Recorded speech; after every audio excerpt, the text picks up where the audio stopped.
Yang ni memang aku totally pindah. Aku akan tutup dua-dua office dekat sana.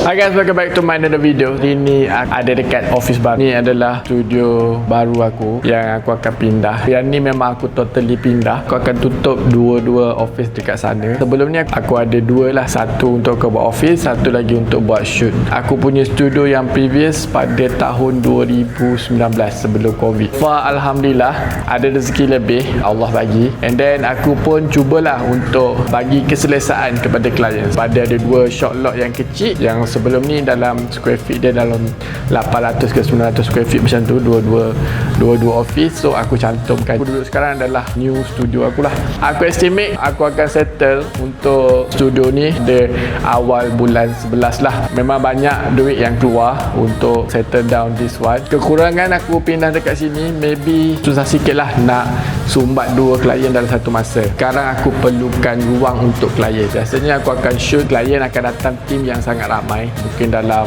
10 orang macam tu total team dalam studio kan. Kalau studio lama tu agak sempit jugalah untuk 10 orang masuk dalam tu sekali. This one aku rasa lebih banyak ruang lah untuk klien berminggu-minggu sikit. View yang kita nak plan untuk buat, tapi ia bergantung kepada duit jugalah. Sebenarnya kos untuk renovate masuk itu ini nak bagi cantik tu sebenarnya agak kasar lah. So aku akan cuba buat yang mana yang mampu lah. Building ni building lama, dia tak macam building baru tau. Building baru sekarang jenis dia macam bilik corner tak ada tiang, tapi kat sini dia ada tiang. Dia ada tiang kat tengah. Benda tu agak rumit jugalah macam mana workflow dekat studio ni. Kita akan cuba clearkan semua dulu.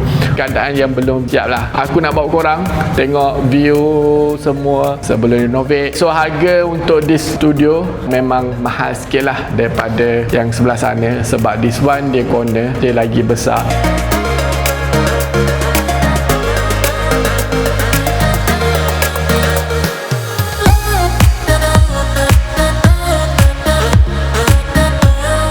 Okay guys, so korang dah tengok dah the whole space studio aku ni. Kita tengoklah ada progress next day nya. Aku harap klien-klien aku menerimalah tempat ni. Jumpa lagi next video, next content. See ya. Thank you. Assalamualaikum.